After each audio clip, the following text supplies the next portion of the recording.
Hey everyone, welcome to the Mono Report. I'm your host Mono, and today I have my good friend Vahn with me to talk Star Wars: The Last Jedi. And before we begin, just to let you all know, this is a big spoiler-filled discussion, full spoilers. So if you haven't seen Star Wars: The Last Jedi, go and see it. Come back to us. Vahn, how are you doing? Good, man. I'm finally really happy to talk about this movie. Man, we got so much to dive into, and I should point out that this discussion is not really a full-on spoiler review. Rather, it's a spoiler reaction and thoughts on this movie because you just got to go see the movie. You just got to. So if you're listening to this, hopefully you've seen it.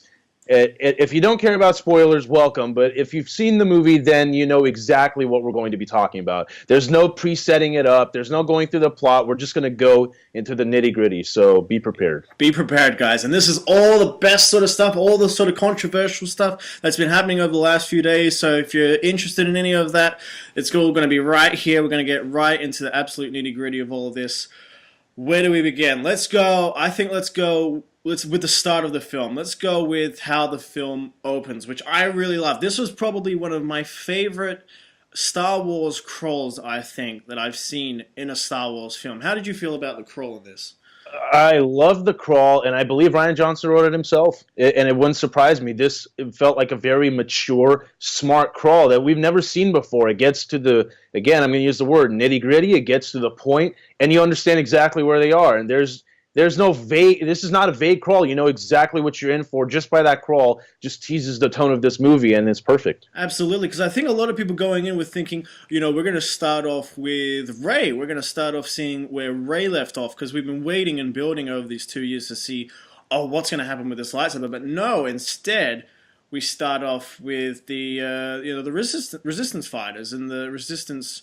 Yep. Escaping the bit, which I thought was fantastic because you've got like in the back of your mind, and this is one of the things I love so much about this film, is there are so many moments where you think like there are certain story beats or threads that feel like Empire Strikes Back, or they start to feel like Return of the Jedi, and instead of we had the criticism with Force Awakens being very similar to A New Hope. But in this instance, they divert your attention because the way Empire starts out, we know they start with the escape on Hoth, but we're seeing the whole escape from Hoth and all that. In the Last Jedi, they've escaped the planet. They're off the planet. We're in space. We're in like full chase with the It's Empire. not even that they escaped their planet. They blew up the base we left in the last movie. So we don't. So they, yeah. Yes. So Dakar is gone. That's completely gone. That is all gone. I believe that's the planet. I believe that's what the planet's called. I believe it's Dakar. But yeah, that base is totally gone. So they're all evacuating that. So they're out of there, and that's what what I love so much more is just the how much of this film stays in space, because so many Star Wars films, we've seen them go into different planets, and that's all enjoyable and everything, but we never really get a whole lot of time just in space. And the whole film, opening the film just in space, I think was just incredible, with not only a real interesting insight into Poe's character, where we see him trying to take this very headstrong approach. Poe has a great arc in this. I love that. I love that they really great arc. Oscar Isaac to do something, and basically his arc is basically this hothead that we met in Force Awakens has to learn how to become a leader, because what they're implying is, and with the unfortunate passing of the great Carrie Fisher, what they're implying is that Poe is eventually going to become the general, and in this movie he's tested with his medal. So he could be tested to eventually take that leadership role, and I think they showed that excellently. I think that's great. I think it was absolutely fantastic, and just seeing him progress throughout the film. I mean, we've got a fantastic set piece at the start. I mean, that whole bombing sequence.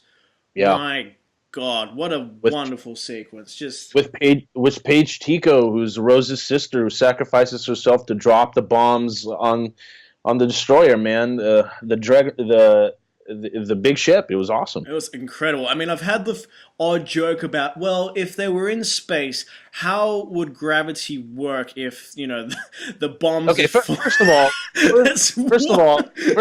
let's just get past that, okay? We're in a Star Wars movie. Just, if you're coming to Star Wars to analyze everything scientifically, get out. Because obviously... you don't understand the point of escapism. You don't understand the point of fantasy. This is what it's all about. It's to escape the shit that's in the world for 2.5 hours, and you get it. This movie delivers everything I wanted. It promised a new direction, big twists, something we haven't seen before. And to be honest, that's exactly what I got. And everybody else is bitching that that's what they got. They didn't want, apparently...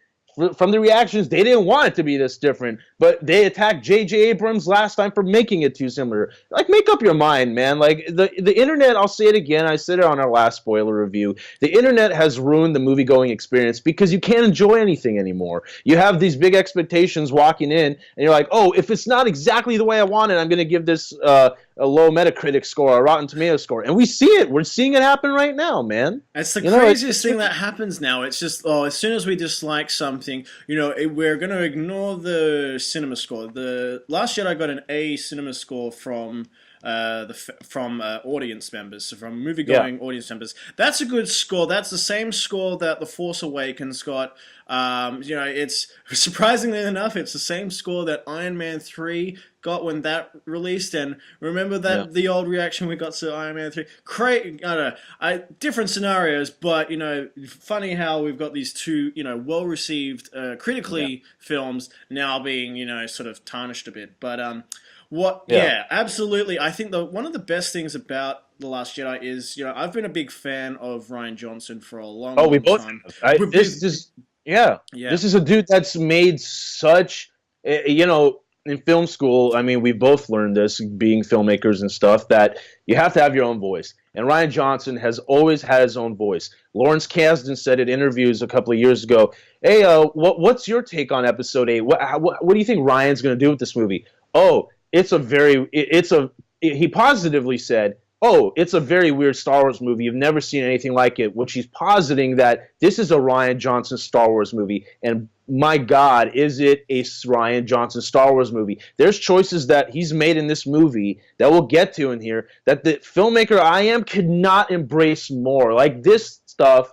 that he chose to do with these characters is incredible, and everybody is complaining. Now, I don't know. We're going to find out what you thought, and we're going to find out what I thought. But finally, I'm happy to finally explain to everybody why I think this was the right way, in my opinion, to go from here. But we'll get into all of that in a bit. Definitely, and especially just coming into a film with a clear director's vision when, in 5 months' time, we're getting our Han Solo film. With a film that's had so much drama like that, I mean, we don't, I mean, it's early to tell, but we don't know how much of that film is going to lean to Ron Howard. But I mean, it seems like the way the reshoots have been going, it's going to lean towards Ron Howard. But when you've got a film like that, where it's got two different flavors to it, two different styles, where you almost, not to go back to Justice League, but there's a chance always that there's going to be two different flavors sort of clashing against each other. It's just nice having a director come in here with The Last Jedi who's got a very clear vision that is so very kinetic, I felt, and very raw. Like, Rian Johnson has a real raw feeling to his films. Like, sort of got that in Looper. Yeah, and Brick as well. And Brick, absolutely. Just, he's got a... Fun fact, he grew up in San Clemente, which is a city next to my house, and he actually shot at the San Clemente High School. So if you watch that movie, the Brick stuff in that movie is actually from that high school. So it's pretty awesome. That's awesome. And he and the cast went to the theater at the school and actually put their autographs on the bricks of their theater, which was awesome. See, he's a stand-up guy. Like, all this sudden hate for Rian Johnson is something I just go, no, this guy hasn't done anything to get this sort of reaction from people. Rian Johnson is sort of the the hardcore, sweaty sci-fi nerd who loves this sort of stuff. So, and may I also mention, from what you said about the Han Solo movie having Phil Lord and Chris Miller, and then Ron Howard, This movie, we didn't hear anything bad about this production. Well, we did. We don't know what happens behind the scenes. We never know unless we're there. I'm sure they have creative difference arguments, but this was one of the smoothest productions in the recent years that I've ever heard about. So much so that they finished this movie a month in advance. This film was shelved a month in advance, waiting for the premiere to happen. They couldn't wait to put this thing out. And so much it's so much so that, look, they've given Rian Johnson his own trilogy to start. Yeah. Which we'll get into that later. Absolutely. It's just, there's just a flavor and a feel to this Star Wars film that I think absolutely makes sense and has a place in Star Wars. Yeah. Just to, and I can't wait to see more from this type of direction. But we'll get into I guess a little bit more of this opening sort of sequence. We'll move to how I think Leia is portrayed during this whole sequence, which I think Leia... Carrie does an amazing job. I think Carrie is so beautiful in this movie. I couldn't have wanted anything more than this movie to give her the truest tribute, and it did, man. Like when she, like in the last movie, in Force Awakens, I was very happy. I was like, yeah, it's Carrie and it's Leia, and I took it for granted a little bit because we never knew what was going to happen, unfortunately. And I'm like, wow, Carrie Fisher's back as Princess Leia, now General Leia.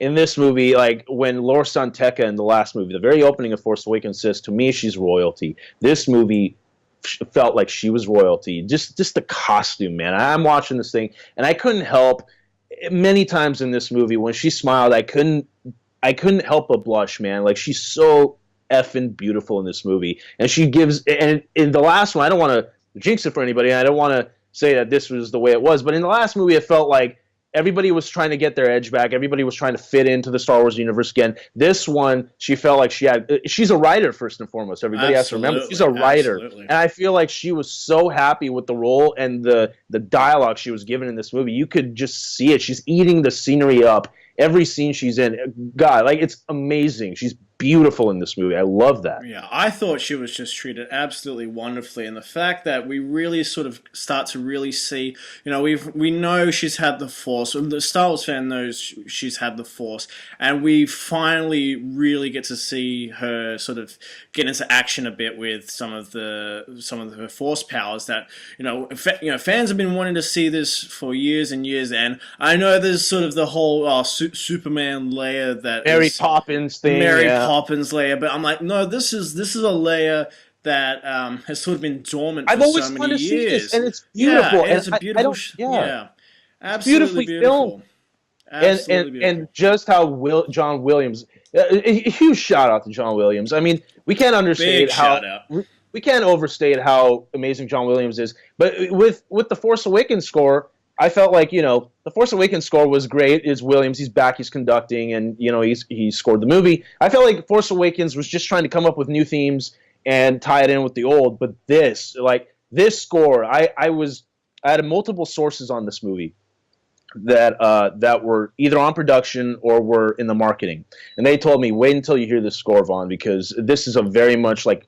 It harkens back to the original trilogy, but he also harkens back to the prequel era. This had the Empire Strikes Back themes, the Return of the Jedi themes, and the percussion was just like Revenge of the Sith, and I ate it up, man. I ate this so much so that I've listened to this album so many times just in the few days that I got it. I've already memorized the tracks, man. Like, I can hum this stuff. He is, and Williams brings this classic prequel Star Wars choir back. There's such a great choir moment at the end that we'll get to. That's just out of this world. This score is amazing, and if this does not win, I'm sorry, Zimmer.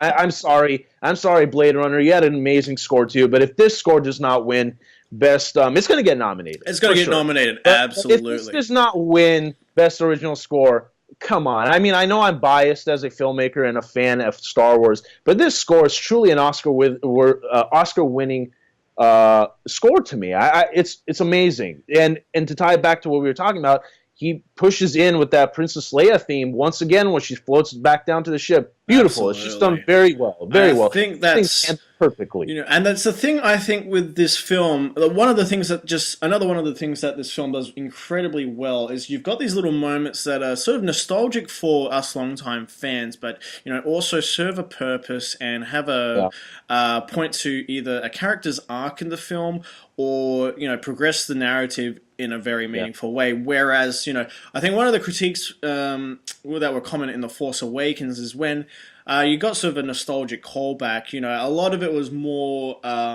something for the fans. It's like more of and it had to. Force Awakens had to be that because there was a lot of people that didn't like the prequels, and we won't get into that now. But all I will say is the prequels are canon, and if that's how George Lucas, the master himself, feels Anakin became Darth Vader, so be it. It's canon. That's the story. Absolutely.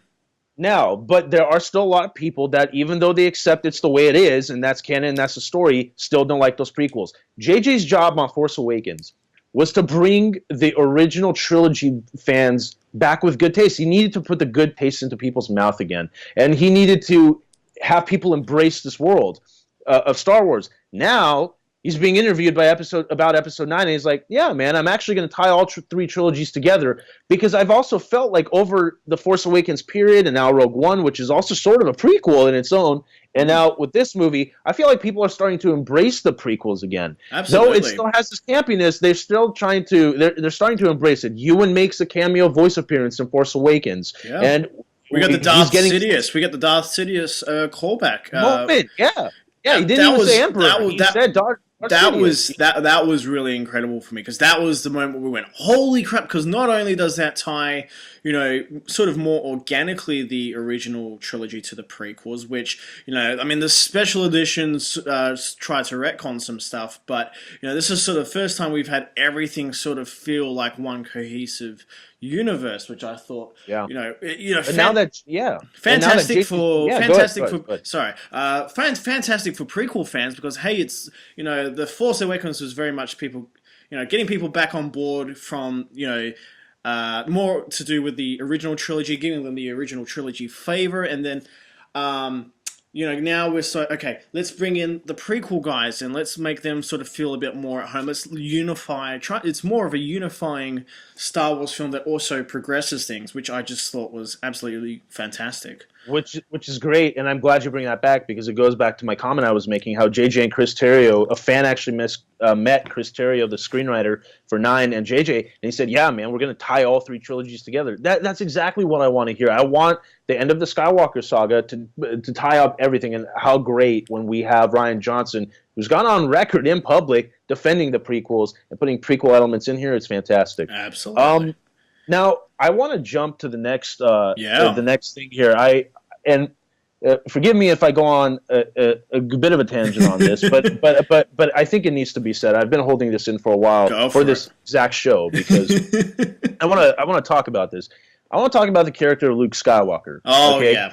I want to talk about this, and I want to talk about it in the positive way, because, like I said, you guys in the comments could call me biased, a fanboy. Yes, I'm those things, but in my core, I'm also a filmmaker, and I've seen this movie 4 times in IMAX. So the first time, it was very much a communal audience experience. Second, third, and fourth time was me as a filmmaker watching it and picking out the nitty-gritty about the plot and the execution. So now I can really concentrate on it, knowing what's coming.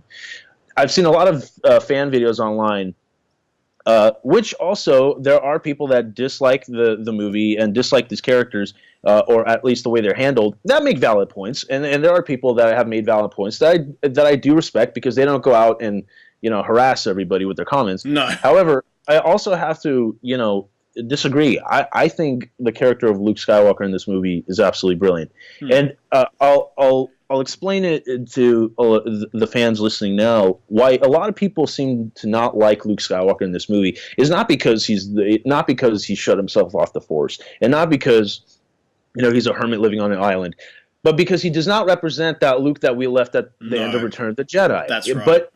But my argument against that is that look at what he's been through. He's been through what we learned in the movie. Big time spoilers, and if you're listening this deep, there's a bunch of them.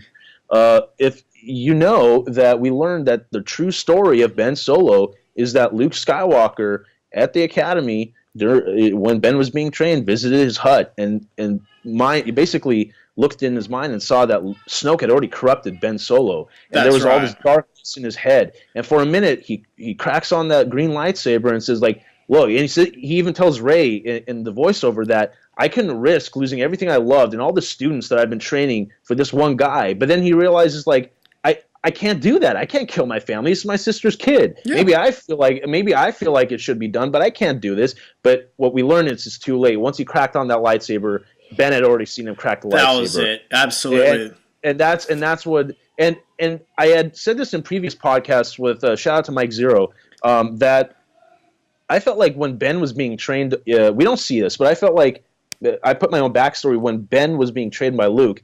He probably didn't fit in with the other students either, because this is a dude that is the grandson of Darth Vader, probably has more Force abilities than anybody has ever seen after Anakin.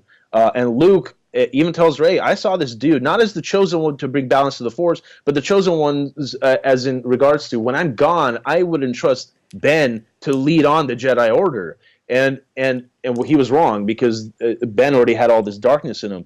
So you have to imagine what he's been through. And not only that, if you actually pay attention to the dialogue, Luke eventually didn't like the fact that he was legendary Luke Skywalker. He didn't like people looked at him as Luke Skywalker, because what that means in the script and in the movie, what that means is that Luke had, not only did he have to be Luke Skywalker, teach his Padawans and bring balance to the Force and teach people about the Force, but people, even Rey says it in the last movie, I thought he was a myth.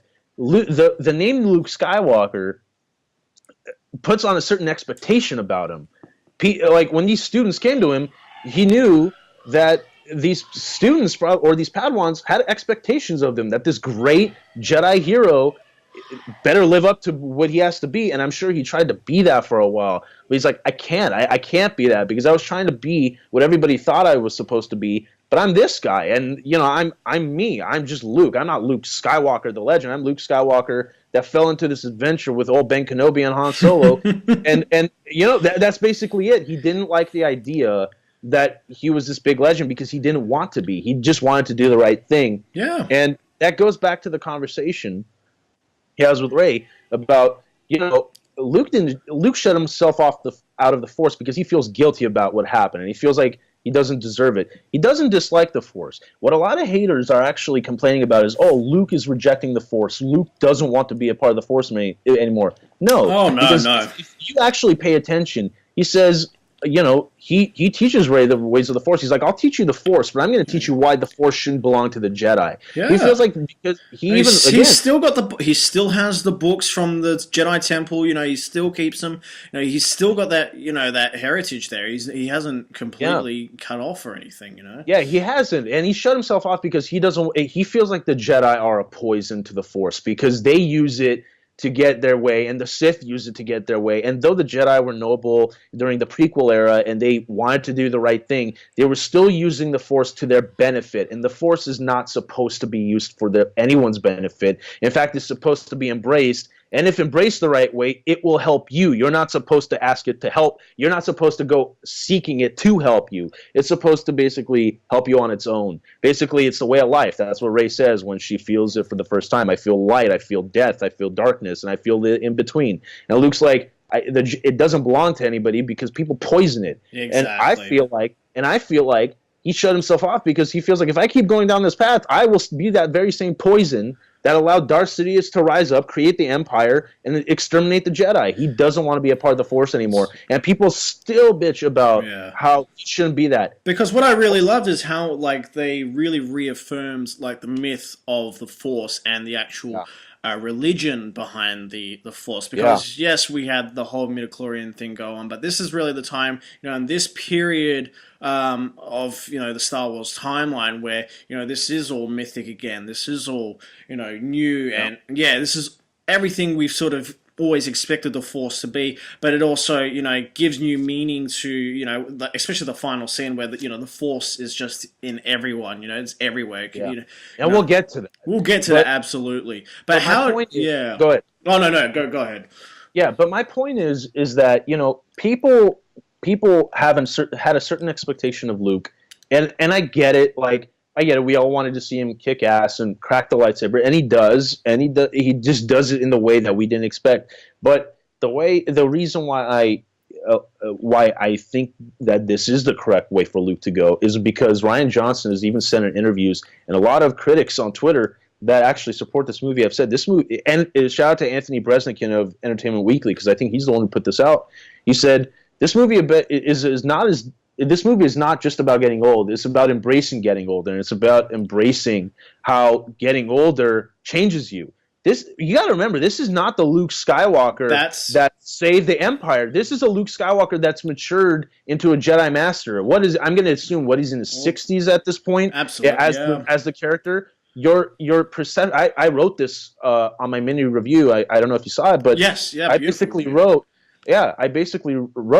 that as you get older, your perception on heroism matures and it changes. It's not about, hurrah, I saved it. Maybe there's more meaning behind the word heroism. And Luke in this movie feels like he doesn't earn that, because you got to remember, yes, it's Ben's actions. Maybe Ben was turning into the dark side, but it was Luke's decision to decide. It was Luke's decision to make up Ben's destiny before he can choose it for himself. Yeah. And basically, Luke's responsible of tearing the family apart. Luke is sort of, in a way, responsible for Han getting killed. Luke is responsible for Leia not being able to connect with Ben. And to the point where, in the end, she even admits that he's not redeemable. Like, I know I've lost my son. And again, complain all you want, but if you're in that situation of Luke, that he feels like not only did he fail the Jedi Order and his masters before him, but he failed his family. This is exactly where I would be if I was in this situation. So Rian Johnson perfectly nailed why Luke is the way he is in this movie. And that's my tangent. But, Beautiful tangent. Beautiful tangent. I'm finally glad I got that out, man. I needed to put that out there. No, big time. I think, the only... To just do anything new with the Luke Skywalker character, I think Rian Johnson absolutely made the best choice. Because so much of this film is about passing on the torch to the next generation, The Force and understanding where your place is. Absolutely. Not even for the new characters, but what does it mean where you find a piece in the Force? So what does that mean? And we finally get to see it. I just want to shout out to peace and purpose. Yeah, peace and purpose. That's right. I just want to shout out to this one scene that I absolutely love that we should talk about, because again, it goes into the discussion about Luke, how he visits the Falcon. Oh, that was a beautiful, because I hadn't picked up. It'd been a little while since I'd seen The Force Awakens, so I'd forgotten about the dice. The dice was something I'd forgotten about, and then I come back, and then because this is the thing in the original trilogy. We saw them. You see them briefly in A New Hope, but Empire and Return, you don't really get them. But Force Awakens, there's a point made with them, and just having that little piece of the Falcon, just remembering those adventures and everything that they all share. And he actually, again, I'm going to go nitty gritty on this scene too, but that's what we do. But he actually he stares at is the one he sat in when he was sitting next to Han talking in the previous movies. But what I loved most about this scene is, I know people glossed over and people are like, "Oh, it's a really great callback and stuff." Was the moment when first of all, when R2 wakes up. That was a beautiful moment. When R2 wakes up and Luke goes, "R2?" It's not about just for me. It didn't just hit me that Luke is talking to R2. You saw the young farm boy in his eyes. And this is his buddy. He hasn't seen his buddy since the temple fell down, man. Since the whole fallout. And just, coming back with that whole, using the old footage from A New Hope, I think was just... there's a lot of really special moments, but that one really hit home. That was a really special moment. That hit home for me in two regards. Yeah. One, it hit because it was great nostalgia. Two, I think people have actually missed the point of that again. People are criticizing it for just being too much. There's a purpose to that, and it actually made me tear up the second time, man. Thinking about it, it really gives Luke, his purpose, right? It gives him purpose to come back in. Why is he doing it? Why? But it's not just the purpose of coming back. There was an extra layer I think a lot of people didn't pick up. Him seeing that hologram of Leia saying, "Help me, Obi-Wan Kenobi, you're my only hope." Yeah. is the reason he became a Jedi Master. If he hadn't stumbled on that video or that message Yeah. from Yeah. R2, he would have never visited Ben. He would have never bumped into Ben Kenobi. Ben Kenobi would have never told him about the Jedi or his father. None He of would it never would have been thrusted happened. on this adventure. And now he's looking now because Luke was oblivious at that point in the first movie, but now he's looking at this and he's like, yeah.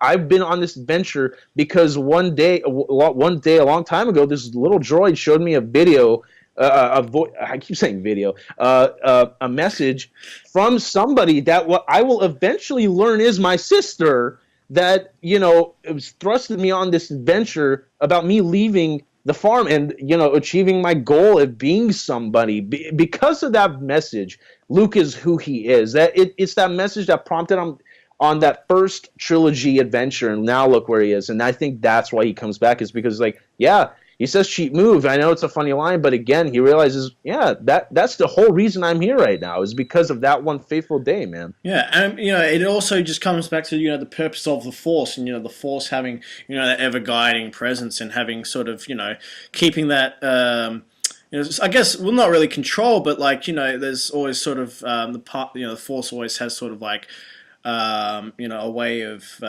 reminding you of things, but also pushing you towards your destiny and all that, which is what Star Wars was always had behind it. But everything I think they did with Luke was absolutely necessary to really kind of reinvent Luke a bit. I mean, yes, they'd won.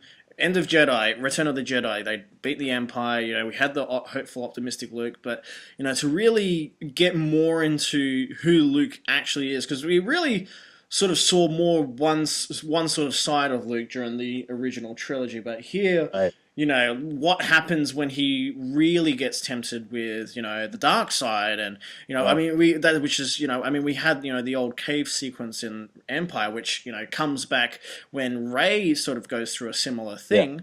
But just finding the light again, finding a balance again, finding hope again, which is what Yeah. Star Wars has always been about, hope. Right. So everything with Luke in this film, I agree with. I think I think Luke's relationship with Rey is probably one of the best moments throughout this film. Yeah. I think shout outs just to Mark Hamill, Daisy Ridley, Adam Driver in this film. I think, and like obviously Yeah, Carrie. I swear, Adam Driver, and again, it's not being biased, which I am, but this is not a biased comment. Mark Hamill, and even as far as Adam Driver, deserve award nominations for these roles. It's not because it's Star Wars; it's because they give award nomination worthy work in this movie. Yeah, it I've was never seen Mark Hamill fantastic like this. work.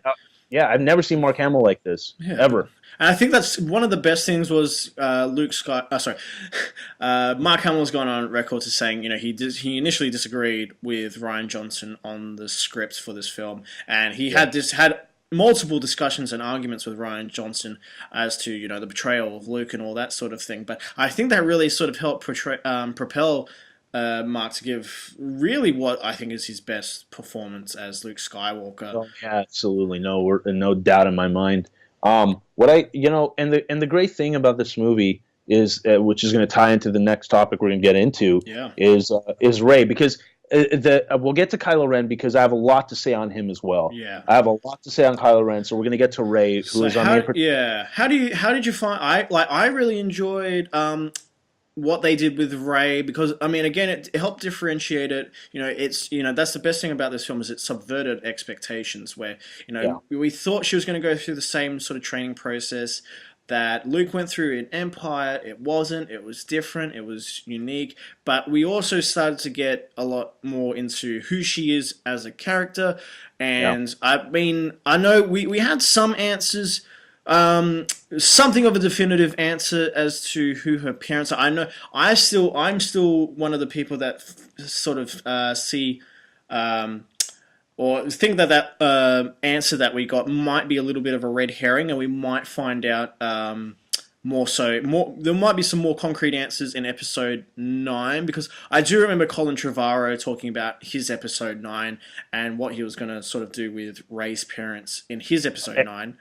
And I'm glad you mentioned that, because regardless if if she's a nobody like this movie sets up, or she is from somebody of significance, the point of it, regardless, is that by the end, she knows who she is. So it's not even going to matter where she comes from. It's not even going to matter if her parents are important, because she's already made her own destiny. Yeah. That's what this movie is all about her, and that's that's the best thing you can really take from it. Is like you don't have to be anyone super. You don't have to come from a major legacy or anything to be someone great. You can be whoever you want, sort of thing. So I think Rey was handled. And I mean, the reason why I can't go into so much of the character of Rey in this movie and what she does, but rather what she is. This movie, again, I think disappointed a lot of people because they were looking for the action movie, and what they got was a beautiful character movie. This movie is about people. It's not about the spaceships. It's about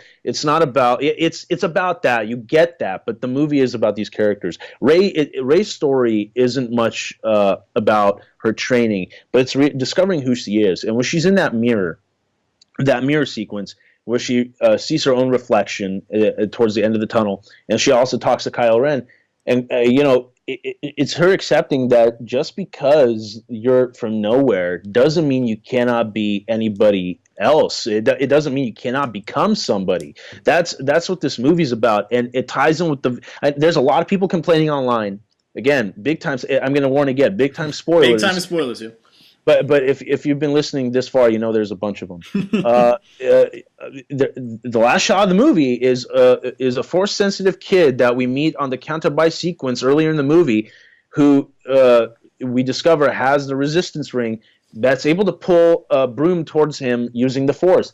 And a lot of people have taken that as like, oh, is he going to be the main character in the next movie? No, that's not what it means. That means and it ties back to the Anakin Skywalker character. It's a bad analogy, but it ties back to that the person that comes from the cruddiest of places could be somebody of great importance. Yeah. And that's what that metaphor is about, and that's what that message is about, and that's what Rey is. Like Luke even says, I know it's a joke in the movie, but he says like, okay, Jakku is from nowhere, because it is. It really is. But also, he came from nowhere, and he obviously had the whole legacy behind him, but still, he managed to come from nowhere and become the great Luke Skywalker that everyone knows and loves. But I think that's just one of the best messages that the film really has.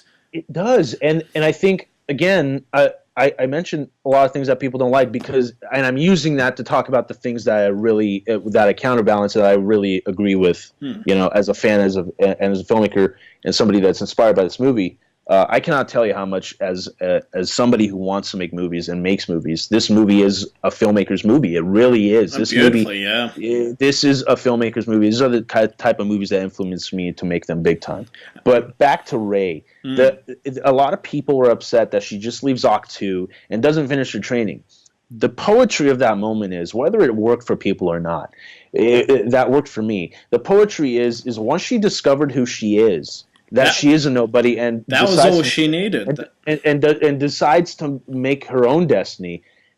Her leaving is not her abandoning her training. She realizes at that moment that she's got to go save Ben, but B, that she could train herself, that she can learn these things on her own. And again, we learned that she stole the books from the tree before a certain character that we will get into zaps the tree and blows I did not realize that she'd actually, on the first viewing, I didn't realize that she'd taken the books. I actually thought they had burnt the first time, but then coming back, I realized no, she'd actually taken them.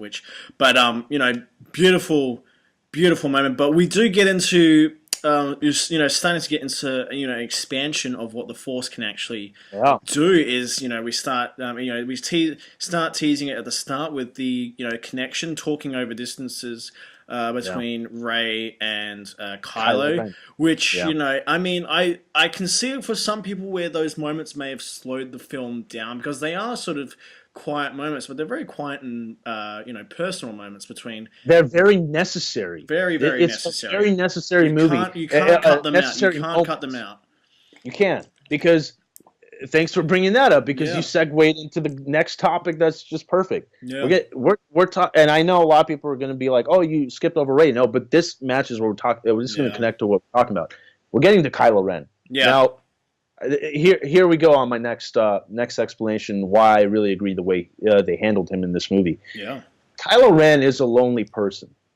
Oh yeah. Rey is a lonely person, and people sort of got what they wanted. They sort of got a version of Reylo that everybody kind of wanted. Yeah. It's not the romantic Reylo that everybody They has asked teamed for, up, you know. They got. but it's just a Reylo moment of that two characters going back to back. And what those Force connection scenes do is it makes Kylo realize, hey, this girl is not that different from me. Like, maybe she comes from nowhere, but maybe she's not as, the legacy is not there with her, but she is a nobody. I'm a nobody, sort of. Like, he feels like after Snoke in the beginning of the movie is basically told Kylo, hey, you're weak and you're just a child in the mask. He feels useless and he feels like he's worthless. He feels like he's nobody at that moment.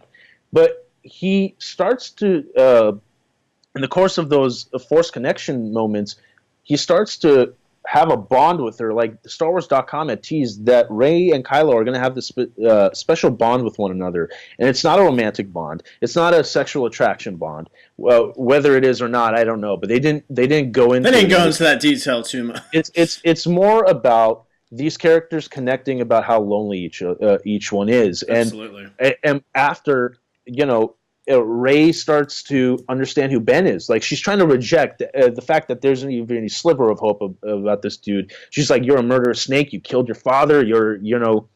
Basically says you're a piece of shit. And I've already found Kylo. I've already found Luke Skywalker, and we're gonna destroy you.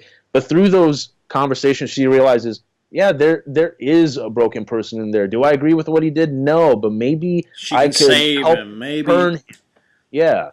Maybe I can turn him, and we get to one of the best scenes in the movie. They're in the elevator, and she's agreed to go. That's why she flies off. She wants to turn Ben back from, because that was so many. Like, when that moment came up, a lot of people went, "Okay, that's Return of the Jedi." That's going back to Luke trying to convince Vader, trying to get him back over to the light. But we see how that sort of plays out. But just seeing both of them, where Vader and Luke, they have their similarities and everything, but it's not on the level of Rey and Kylo Ren, where they're both sort of at the same point in their lives at the moment, where they're both just incredibly lonely, but they've found each other, like just a person that they can kind of turn to in all of this chaos, right?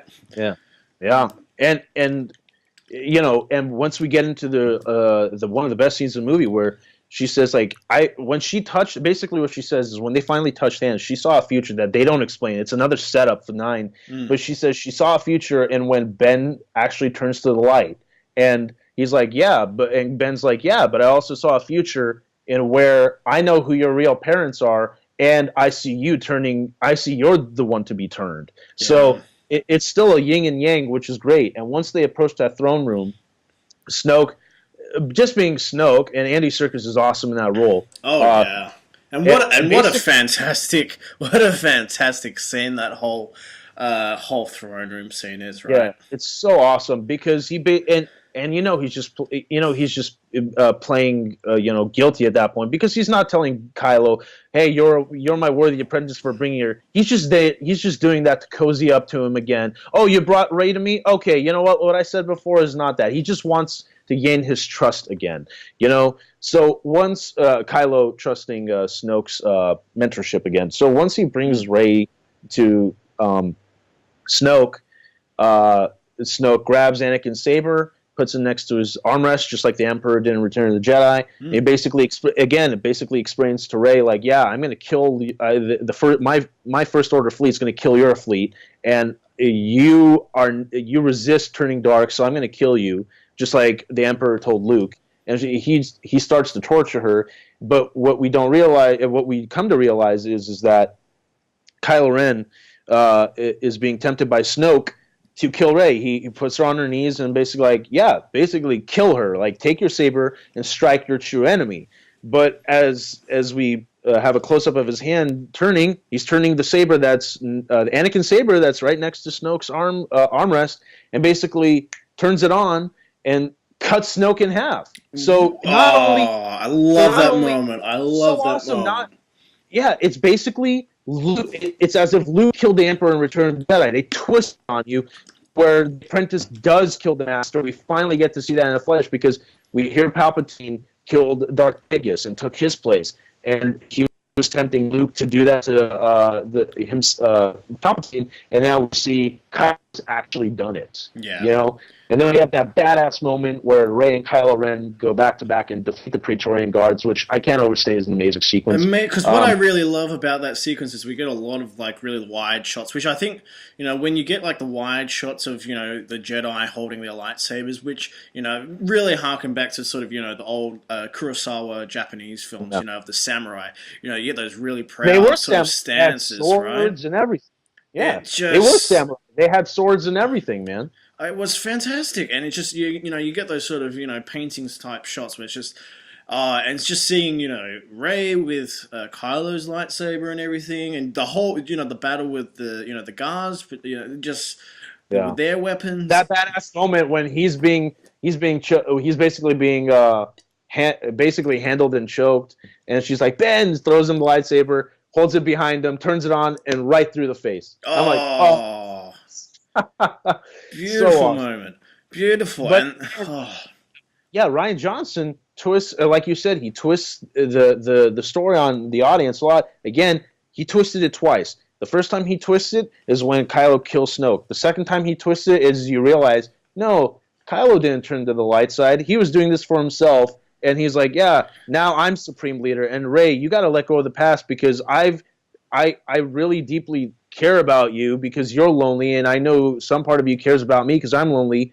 Kill the past. Let's forget the First Order. I'll handle them, and let's kill the Resistance and the First Order, and then we can start our own. Rule the galaxy together like father and son, just like Empire Strikes Back. Which really brings the question now is like, okay, we know they don't team up, you know, but do you think? I love, by the way, I love that. I love that.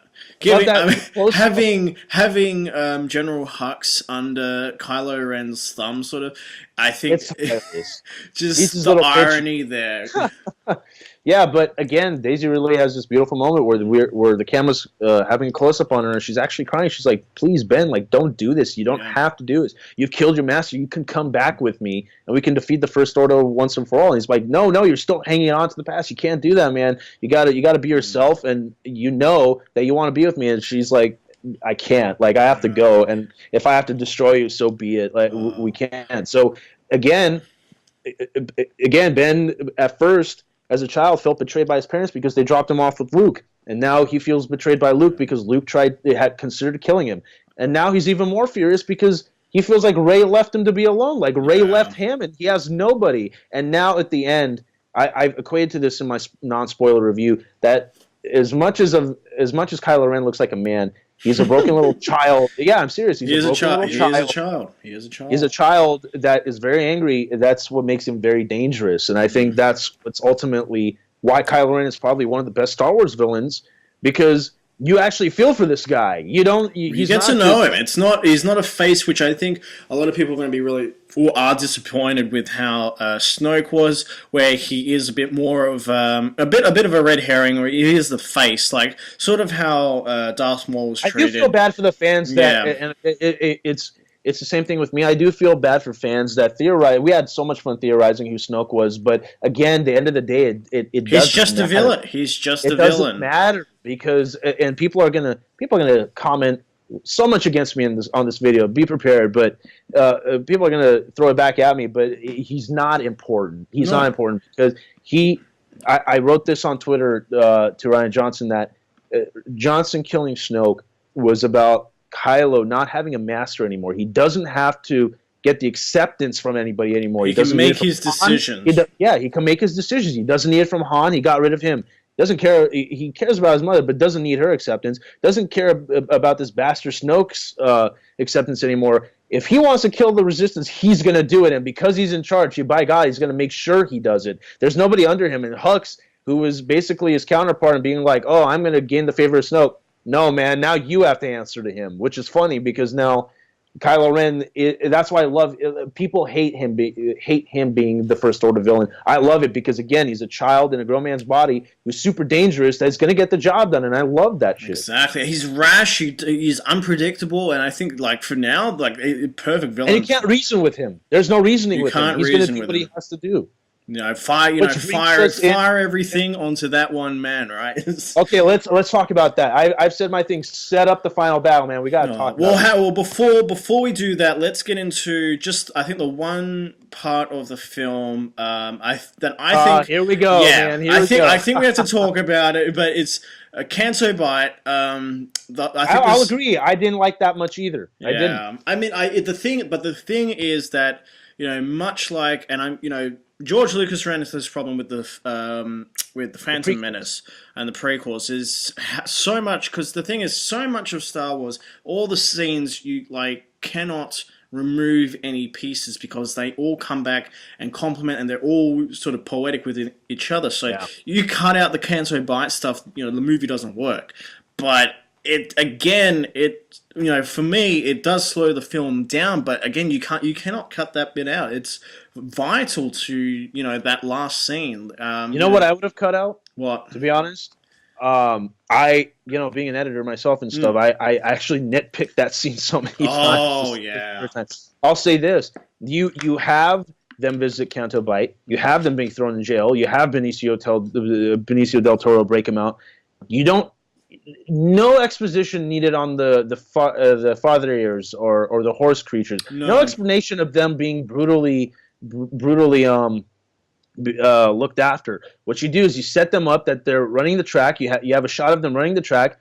They're trying to get out of there, and they just use one to escape. That's it. That's all you needed. You didn't need this extra setup. Yeah. And it still works because you go to the stable and the boy is still there. It's not detracting anything. You still give him hope. You still get Rose to give him the ring and all. That still can all work there. But if you try and cut off the fat on that sort of sequence, just trying to, because that's the thing. It's just the movie does stall when it gets to that bit, and it does. It did drag. The second time I did check my watch a little bit, which is always a bad thing to say, but I did. Yeah, because other than that, honestly, other than that sequence, the Rose and Finn's storyline, the pacing of the film is fine. It's really the Canto Bite stuff that. What's really sad about it though? Which one? Is that the scene, those Canto Bite scenes don't work.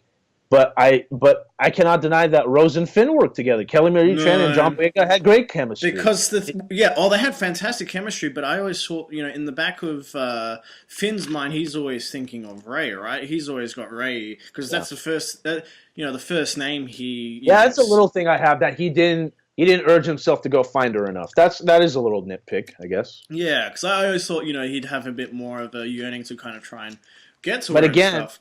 Talking about finding your place in this movie, his place is finally deciding to be staying with the Resistance. That's his belonging moment in the movie. That's the aha, especially the moment where Benicio del Toro, spoilers, betrays them and they get caught by the First Order. Yeah. That's when Finn's like, How did you find DJ? Did you think Benicio, like even we'll talk about Laura Dern's character as well. Just these new characters. How did you find? I think Holdo was fine. I think you needed her, but I do think you could have done something different with DJ, or you could have cut him out entirely or something. I don't know. Yeah, and Benicio del Toro was funny. I loved his attitude, but it's funny, and they teased him being. And they teased him. Oh, his name's DJ, but we'll find out, and it stands for something. No, we didn't. We didn't find out anything. He's dead. Goodbye.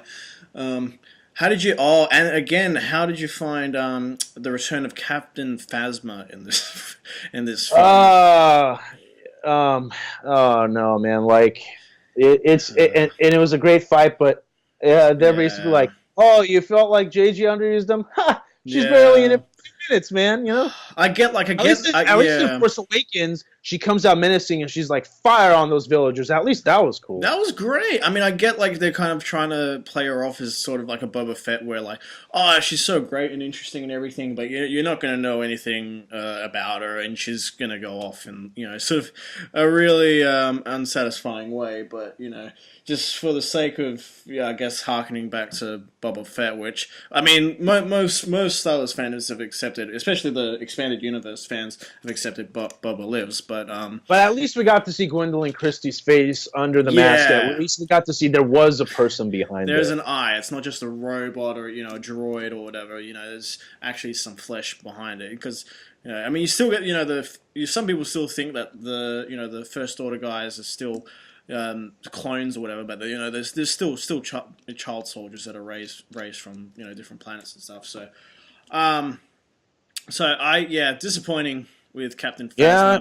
But I mean, there are some fun moments. I think, I mean, getting onto the ship and all that whole stuff. I think it was interesting seeing Holdo's plan, but I can also see the complaints where people go, if Holdo had just explained this all to Poe at the start, none of this. None of the escape pods would have been shot. None of this would have really true, gone down. But I think you needed it though. Yeah, you did need it because it wasn't really about her. Her character was pushing Poe's character to become who he is. Like Poe being the rebel and standing for what he believes in is going to make him the leader that he will be. We see Poe and he's like, you're not telling us a plan. You're letting us die, man. Like I got to do what I got to do. Yeah. Stun them if they move. Poe has come into his again. I'm saying it again. It's redundancy, but he finds his place in the galaxy, which is like, that's the type of leader he is. He's not going to stand for shit. He's going to get the job done. And again, Holdo even admits to Leia at the end, I like that guy because he is like that. Yeah. Maybe he has populist authority, but he does get the job done. Exactly. And you need those types of people in those types of situations, which I think we'll get into the final battle. Which ties to the beginning battle because he has a lot of guilt on himself because it was his actions that made them lose those bombers. Yeah, exactly. He's responsible for those deaths, man. That's on his shoulders, he's got to live with that. And he knowingly, he knows he has to live with that, right? So he's prepared for that, but he's still, headstrong that, he's got to take action to get the job done. But, that whole progression, I think, Poe and seeing Finn, I really, getting a bit into the final battle here, I almost... we get that moment where we think Finn is going to sacrifice himself, and to be honest, I wish they did, and it's weird. I honestly think the scene would have been much more powerful had they let Finn, take a noble stance, go sacrifice himself for the Resistance, one last, charge. Because the Rose saving him, I don't know, that kind of defeats the strength of that scene. I think you kind of lose a lot of the power behind all of that, right? Yeah, and also it's not even that. It's not even about that. It's more about when Finn finally understands that and realizes, he wants to be a part of the Resistance. Like I said, that him sacrificing himself for the Resistance proves the point even more. Like, this dude is so committed that he's willing to sacrifice himself. And I get it. I mean, I'm not angry they kept him alive. John Boyega is a great character for Finn, a great actor for Finn, and he plays the part really well. And who knows, maybe it might be a little cheap, but maybe he does die in 9. We don't know. But that moment was great with the John Williams choir building up in the background. Beautiful stuff. I mean, especially, I think in this whole crate sequence, I love all the stuff on crate. I actually thought for a while, especially on my first viewing, I honestly thought you could have had... this is the thing. The film has so many things that you just can't cut out, but, the crate stuff almost feels like an extension, another ending of the film. This is... Right, it's true, but it's integral, and you talk about that sacrificial part with Finn. Yeah. Now, when Rose says that they have the classic cinema sparks in the background, and they kiss. But when Rose says to him about, we can't fight the things we hate. We got to fight for the things we love, man, because that's how we got to win.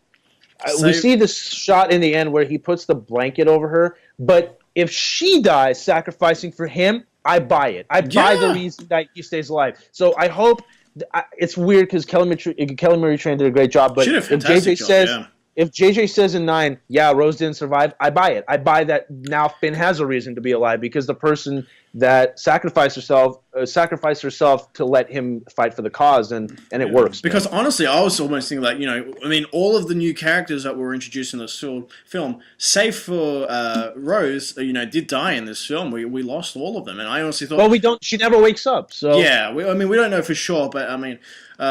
I think, having just sort of that sacrifice sort of really, made that, just given that scene a whole bunch more impact, I think, which is, I think, maybe was lost a little bit, in letting Finn survive in that scene. But I mean, we've discussed that. But I think the whole crate sequence, to be honest, is just incredible. I mean, incredible. And I will say this: I would like to mention this on the podcast so people are aware.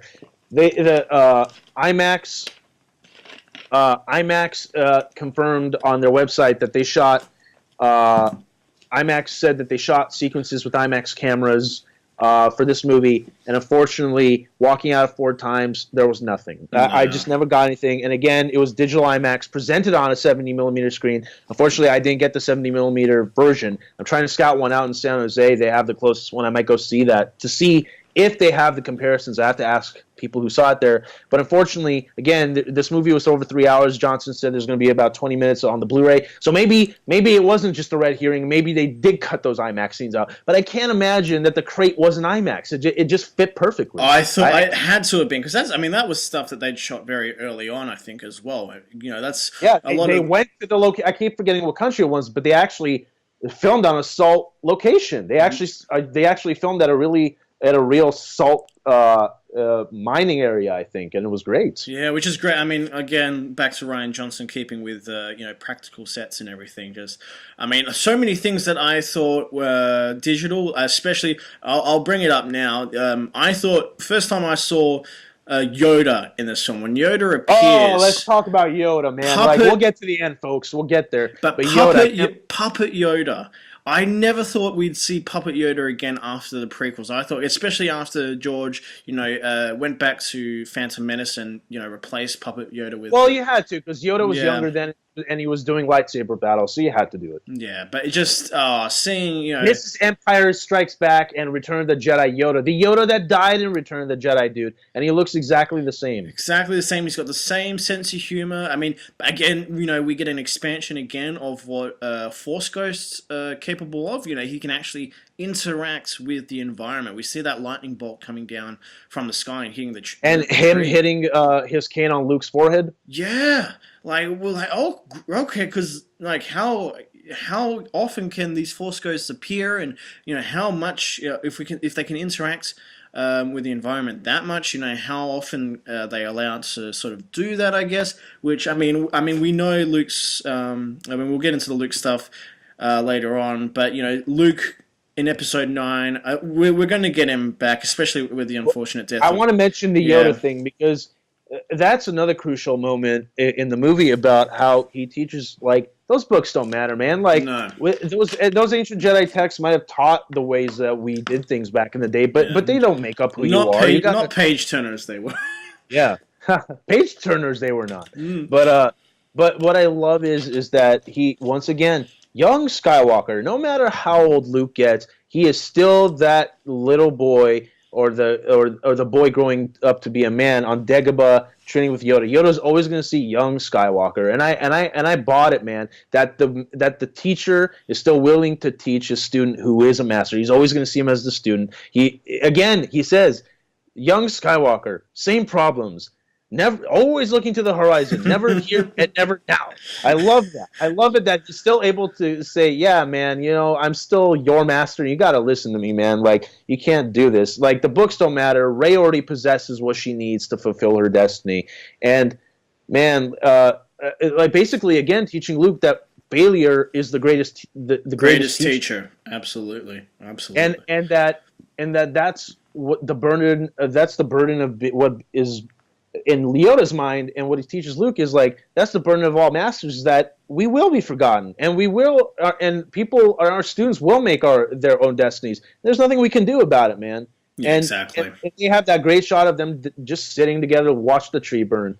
Man, What and it feels like Dagobah, bro, because it's like the forest. you got the It's sort of forest like a forest environment, you got the greenery.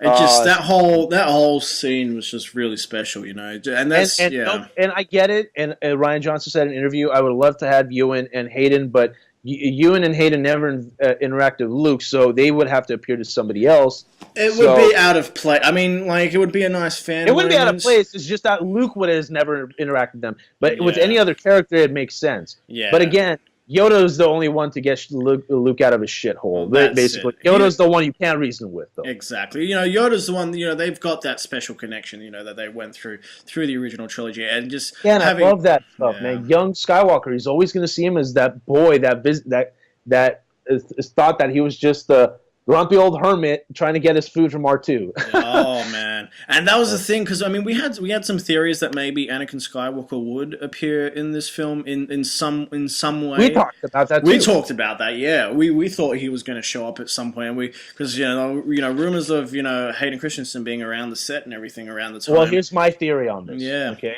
with me. Now that Kylo Ren is Supreme Leader, now that he's more unstable. Now again, retcons the Vader. This doesn't retcon the Vader thing, but it puts the Vader thing aside because he doesn't even need to be Darth Vader anymore. He's his own guy that just wants to kill everybody. The mask is gone. The mask is destroyed, which I really liked when Kylo Ren smashes the helmet. Yeah. So what I'm getting to, for a moment it looks like. Sorry, man. Sorry, it's hard. For a moment, it actually does look like Vader's helmet when it's smashed up. Which great little nod there. But go on. Sorry. But what it's a lot to say. What I theorize about is that since JJ said that we're tying all three trilogies together, and who knows, maybe they did shoot a scene with Hayden. They maybe did. There's a lot of things they cut out, but my thing is that now that he's Supreme Leader and now that he's more unstable than ever, it makes even more sense that Anakin would appear to Kylo at this moment in his life. Oh yeah. The place that there is almost like no hope of return. Like in 8, it would have made sense too, but now it makes even more sense. Mm-hmm. Now that he is in power, and now he is sort of the Vader 2.0, it'd be awesome for Anakin to tell him, like, you gotta stop, bro. Like, you gotta stop. Like, I could have came and warned you before, but now you're in the shit, so you better get out of it. And I'm telling you right now, Yeah. So, man. Everything there is just. I mean, I think Episode 9 we might get some more involvement, especially we're gonna get some more Force Ghosts in Episode 9. I think. Oh, no doubt. The fact that the prequels are going to be heavily referenced in 9 with probably Force Ghosts and Anakin and all this stuff. It makes sense. But to the battle, man. To the battle. This whole sequence. To the battle, man. To the battle, man. This whole sequence, I love. You got the little cameo by Gareth Edwards. It's not even a little cameo, man. It's front and center. He's right there. You can see it's not Rogue One. Like, you can kind of see Ryan Johnson in his little cameo, but like here, No, but. Ryan, Gareth Edwards must have the time of his life because he has had 2 cameos. He's the guy on the ship at the end of Rogue One who pulls the lever that dismantles the ship from the derelict Star Destroyer, and now he's also in The Last Jedi. So what a treat for him to be in 2 Star Wars movies. Oh man, I mean, he's considering everything that guy went through. I think it's just such a treat for him. So it makes sense that. He even jokes about it. I'm the guy that saved the rebellion because I saved that ship from Darth Vader's ship, man. So, and he is, because now he's been part of Star Wars lore forever, man. Oh, big time! And just everything about that whole sequence. I mean, the crystal foxes were really great. The Vulptics, man, the Vulptics. That's it. Yeah, they're all wonderful. A lot of. I mean, again, going to John Williams' score. Bringing back sort of the the Death Star trench run music and everything, and Oh, that whole sequence it gets you pumped up, it gets you excited Yeah, again. so It gives you that that Star Wars excitement. You sort of you remember it. It's yeah, so basically, what happens is that they find the reason they go to Crate is because it's an abandoned rebel base, yeah. and they realize, oh, they have these old ships. They might be like junkyard ships now, but at least we can use them to fight against what we got, what we have, and they do, and that's when Finn has the sacrifice moment, and Rose saves him. But that's when we finally have, as we're made to believe, the return of Luke Skywalker, and he walks in and. What a moment! What my favorite moment in the movie is brother and sister talking. Man, I gotta tell you, I'm gonna go off again because that moment, it's all mirrors and imagery and poetry, as George Lucas has said in the past.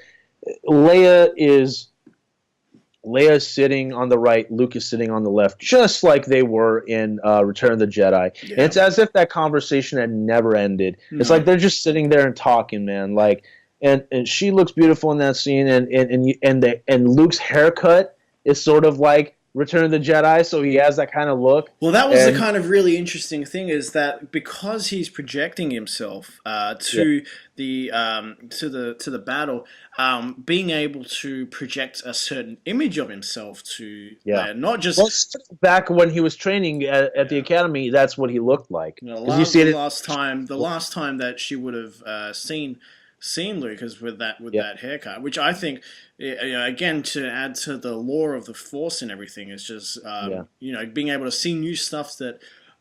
Which I guess some people have issues with how the Force is added to in this, but I thought it was fantastic. It was great because it really and a lot of people are accusing the Force got changed. It didn't get changed. It just got expanded. Luke never said, "Oh, this is a new Force." It's the same thing. It's just like abilities we haven't seen yet, man. Yeah, new abilities, and you can't just keep it all the same.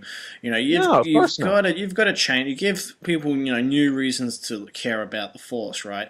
It's it was an analogy I saw of if we'd found out It's like complaining that there wasn't Force lightning in A New Hope, right? It's like, well, these things got to come over time. You can't have it all come at once. That's what makes the Force lightning so special, is because we didn't know that it existed, and then as soon as you see the Emperor start using the Force lightning, and tied to this movie, we even see Snoke using it, blast Kylo across the room. Yeah, wonderful moments, and with. And he wasn't over the top and cheesy. Like, you felt the menace of Snoke as well. Like, I'm really glad, because I know the first time we ever saw Snoke, I think a lot of people were wondering, is he just going to be like a giant CGI monster? Because we saw the hologram. And he is, but it's mocap by Andy Serkis, and they're going to treat that shit with the utmost respect. And he looked pretty real to me, so he it was looked fantastic. pretty real. But to bring him to human, the human level, having the same size and everything as Kylo and all that, I think that was the right move. I think having a giant CGI monster would have maybe turned some people off after all the Steppenwolf and Thanos discussions that have come up lately. Believe me, we got into Steppenwolf in the last podcast. We got into the last time. If you want to check out that podcast, check out the Justice League. A way to put it in there, man. But hey, if you haven't heard that one, go back and listen, because that was a fun conversation. That was a great podcast. But back to this. They're talking, and he's like, "Look, Leia, I'm sorry," and she's like, "I know what you're gonna say. Like, I changed my hair, but I also know that my son can't be changed." And again, like I said before, she it's not that she's given up. She understands like the severity of the situation that Ben is in right now. He's not going to change. No. He's not going to change for anybody. If he had, he would have done it by now. So she understands. And Luke, I love that line because it's meant two ways. I think people have, taken it one way. I think it actually has two meanings. He hands Leia the dice from the Falcon, basically a tribute to Han, and he basically says, "No one's ever really gone." And people take it as one way, as most people took it one way, as in saying like, "Oh, there's still light in Ben, and he's never really gone." That's true, but I think what it also means is that Han is never really gone. As long as you remember him, he's always going to be around, man. And he was kind of saying it to us, like, yeah, Kylo killed him, but Han's legacy lives forever, man. Like, Exactly. it's right there. And that's the thing with all of these characters, that their legacies are always going to be living on, no matter what. And especially with, Carrie Fisher's passing and all that. I mean, again, what a beautiful tribute in this movie, man. They couldn't have handled it any better. I mean, it's disappointing, I guess, in the way that, I mean, we'll never get it, but I think clearly it was, Han dies in Force Awakens. We get the death of Luke Skywalker in this film, and Episode 9 was obviously meant to be the passing of Princess Leia, but I mean, we can't. Well, we know that Luke dies in this movie, but we also know that Luke is going to come back, because we'll get to that moment. But the reason, and again, I don't know how people didn't catch this, but he told Rey on Oct 2, "I have 3 lessons to show you and teach you." He only taught 2. He hasn't taught the 3rd one yet, and he also tells Kylo, See you around. See you around, kid. He's going to Great be line. back. We know Hamill's going to be back. Well, I think they have to now, especially with they can't have Carrie back. So I mean, I think you've got to have a heavier presence with Luke back. And Mark was going to be back anyway, but now he's going to be more integral. But it's funny that you bring up that conversation before about how he actually disagreed with Rian Johnson, because in the recent interviews that he's done about spoilers now, he's like, I cannot wait to return because I feel like I can complete my arc now because I understand what we were going for. Now he's excited to come back at 9 and finish what he was doing. So that leads into, again, Luke Skywalker, man, the legend to us all. He walks up by 3PO and he gives him the wink, like these dudes have also had the history. Yeah. And I love it. It's such a small moment, but it hit me hard. Master Luke. Wonderful fan moment. Wonderful fan moment. Yeah, and then he walks out, man. You want to set this up? Oh man, just this entire sequence playing in the background, man. Because I hadn't realized the first time, and I mean this has been analyzed quite a bit now. But the whole how many times have you? I've seen it twice now. I've seen it twice. Okay, so you've got the nitty gritty as well. Nitty gritty, exactly. But the first time I hadn't realized the whole salt. The red crates. So when obviously when Kylo Ren is moving on the salt, you can see sort of the red underneath moving under his feet, but obviously when Luke's moving around you don't see that, so we know that he's and the snow doesn't, and he also lets the snow not fall on him, and also Luke doesn't let the snow fall on his hair, and also he's dodging the saber move so he doesn't give it away. Oh yeah, but just all of that, I mean, fire. He cracks the lightsaber on. You're like, oh man, they're gonna fight it out, bro. There you go, and it's just to realize how powerful. Because I think one of the things the prequels did is. Before the prequels, the only Jedi we really knew were Luke and Obi-Wan, in terms of lightsaber prowess. But the prequels, people were pretty overpowered in the prequels. I think is a fair statement. But here we get to really see how powerful Luke has become, and I think he's more powerful than anyone we saw. In the prequel trilogy at this stage. Well, it gets back to the promise where George Lucas himself, it says Luke will become the most powerful Jedi in the galaxy, and they show how he does it, man. Yeah, it's just an incredible sequence. I mean, the whole Kylo getting everyone to fire on him at once, and the little brush, I think that's a more Camel moment, though. That's what I think too. I don't know if Luke's. I don't know if Luke Skywalker would have done that, but I think you need it's great to have in there anyway. Well, this is where I wanted to lead into now that we're at this point, is that a lot of people online on Twitter back me up, but there was a lot of people that accused me of being wrong, again, the internet. But basically, I said this movie isn't about lightsabers. I know one of my good friends, Zach, that I went to the premiere with, he's not a filmmaker, but he's a huge Star Wars fan, basically said that one of my biggest disappointments is that we didn't see lightsabers clash in this movie. And I get where people are coming from, but you have to also understand this movie is not about lightsabers. No. And I wrote this again on Twitter to Rian Johnson, that the beautiful thing about this movie is, as much as I wanted a lightsaber fight, The movie is not about lightsabers because the characters are in such unstable places by the end of this movie, or at least halfway, that the last thing they think about is fighting somebody. Yeah. They're fighting their own souls, man. They don't care about, blasting it. Besides Kylo Ren, they don't care about killing anybody else. So that's why the saber battles don't matter in this movie, because it's really about connecting with people and the characters. And that's why I love this movie so much, is because it's a human story that I can grasp onto and care about these characters. And that's where, to me, Luke levitating on that rock, that badass moment of Luke levitating on that rock, and showing how much force ability he's giving off to project himself. To basically, what he's basically doing is buying the Resistance some time so they can escape when Rey comes out and lifts the rocks and they all escape out, which you had mentioned before, is basically, that was the whole point. Luke faces Kylo, they escape. That was the only point. But the point is that he says, look, you can strike me down, but if you do, again, like Ben Kenobi says to Vader, if you strike me down, I will become more powerful than you could possibly imagine. In this one, it's basically like, if you strike me down, I'm always going to be with you, just like your father. Yeah. And basically, and what I love, my favorite shot of the movie, this is my favorite shot of the movie, and people are like, better than the space battles? No, but it's equivalent to that. There's a moment where Luke says that, Mark Hamill's Luke says that line about, I'll always be with you.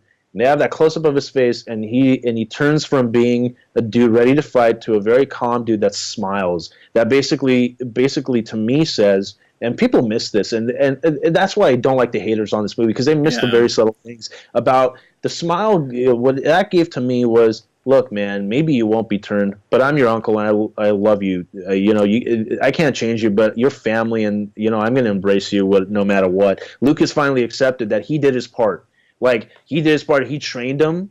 He taught him the ways of the Force. And though did he make a mistake? Yeah, he did. But again, when Yoda says failure is the greatest teacher, and so you can't beat your head. You can't beat the head over with.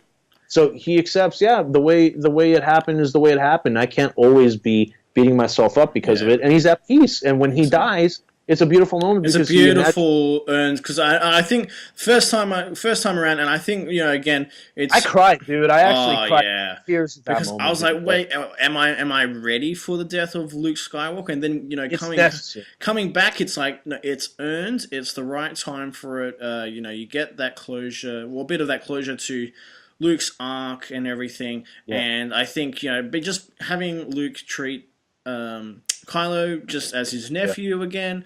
I think that's perfect place for peace. And not even that. People were it was the perfect place to leave it, and people are like, but would Luke die? But would Luke die like that? Yeah. Would he allow himself to die? I mean, he didn't allow himself to die, because again, you have to remember, though he was Force sensitive, he still shut himself off, or at least a big part of himself off. I don't believe it was 100%, but I'm going to say maybe 85% he shut himself out. So he hasn't used this level of power. We don't know how powerful he really is. And he's probably used this power before, but he hasn't probably used it to this extent for decades. And when he finally does it, it's finally the moment where when he collapses on the rock. It's basically he's done, because he basically used every effort he had left in his body to muster that up, and he did it for a purpose, and he died with peace. As Rey says to Leia at the end of the movie, he died with peace and purpose. And the way it's shot with the Tatooine sun, well, he imagined the two. That poetry, bringing it back to the new people say Ahch-To had two sons. No, it didn't, because it only had one son. And the way they shoot it, where it's light in the front with the two sons, and he's dark, and the ocean's dark. Because you can't see the waves, it looks like a desert. And you're back to Tatooine, and he's like, yeah, man, this is me going on this adventure, me being the farm boy that looked at the twin sons, hoping I would end up somewhere someday. This is what I was meant for, and that's why he's at peace. He sparked the light that would bring the first. He sparked the light that would bring the First Order down. And he did well. The spark that would ignite to lead to bring the First Order down, as Poe says. So he basically gave him a chance, and now they are saved. Though they're in desperate numbers right now, they still got saved, and that was his purpose, man. And he died peacefully in the Force. Exactly. It's great, man. People are like, did he need to die? I did a Q&A, man. I did a Q&A at a college. Oh, wow. Yeah, I did a Q&A at a college about film editing, and people asked me about Last Jedi because they knew I was really into it and stuff. And they asked me, like, we can talk spoilers. What did you think and stuff? And I got a lot of hate from people saying, like, did you want Luke to die? No, I didn't need Luke. I didn't want Luke to die or need him to die, but it was a necessary component as a story because it made sense. This is not just about Rey embracing the light. This is also about the light being extinguished from the older characters. So that's basically the metaphor of handing off the torch, if you will. Absolutely. And just giving, going back to A New Hope, where we've got Ben Kenobi sacrificing himself to let the next generation sort of escape. We get the same thing here.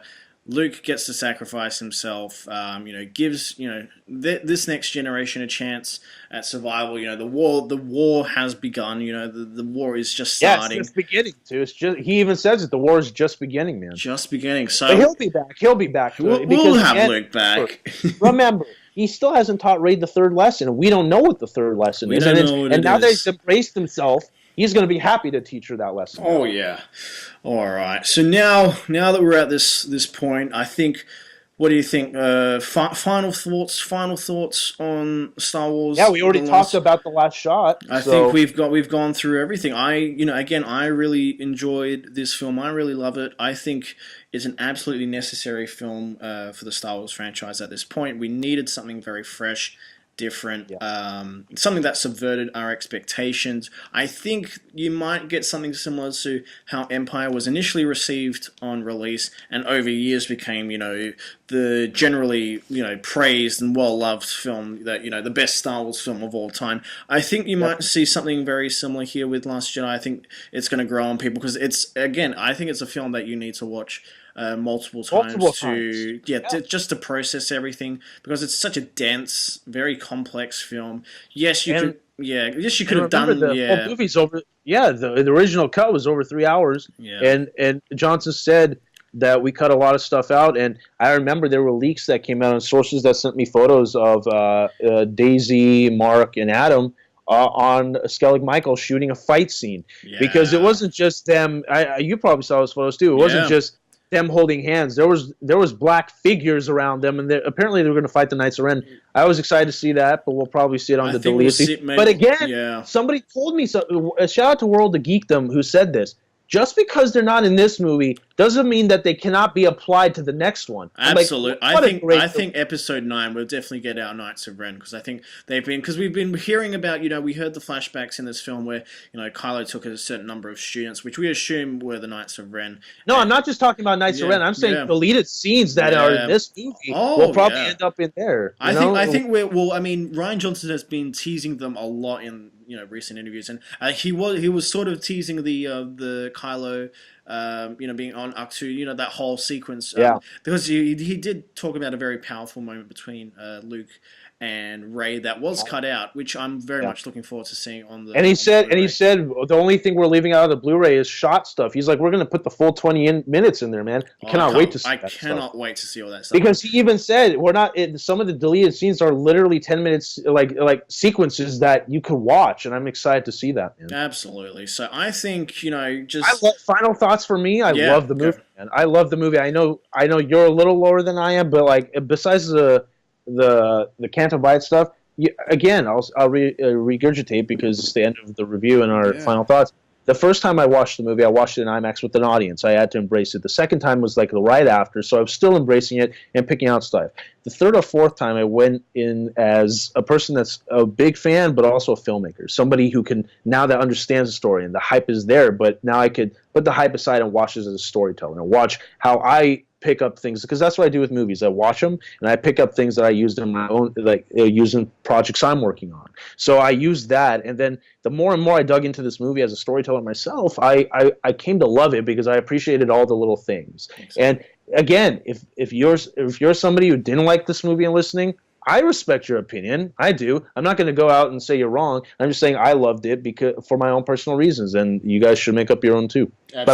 But I love the movie. I can't wait for the Blu-ray, and I cannot wait for go see it, man. Go see it again. Support the movie, man. I think it's getting so much more hate than it deserves, man. Yeah, I think honestly the positive responses are gonna outweigh any sort of negative feedback. I think because I still think the majority of audiences have enjoyed this film and are gonna go back to see it again because I think again it's a film you need to go back and it's going to reward you the more times you actually do go back for repeat. And hey, the holidays aren't even here yet, man. Yeah, man. So they're just about to go back. They're just about to start. So perfect time to go again. I think I'm going to go again, man. I'm going this Saturday. I cannot wait to go again. So I think my score was a 9. I'm sticking with a 9 out of 10. What was your score for the film? Now, it was 9 out of 10 for me the first time, but now that I've really loved the movie, I'm going to say 9.9 out of 10. Perfect. It's there. And again, you guys could accuse me of being a biased fanboy, all this stuff, because you know it's going to be in the comments. You guys are going to call us fanboy,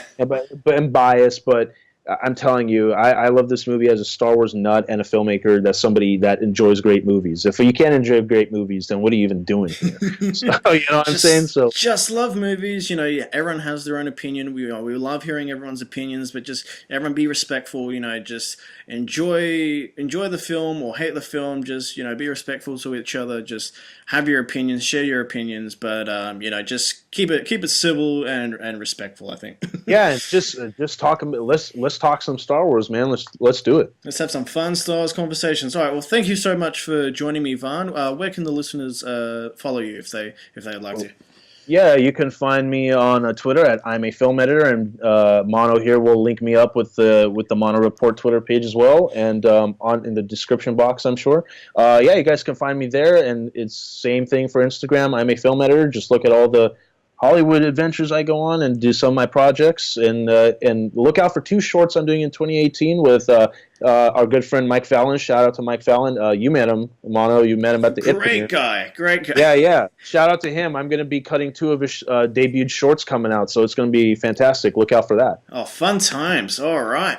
And you guys know you can always follow me on social media at The Mono Report. Remember to like, subscribe, all that sort of jazz for more Mono goodness. Guys, thank you so much for listening, and we'll see you back for the next spoiler discussion we have. Thank you so much, guys.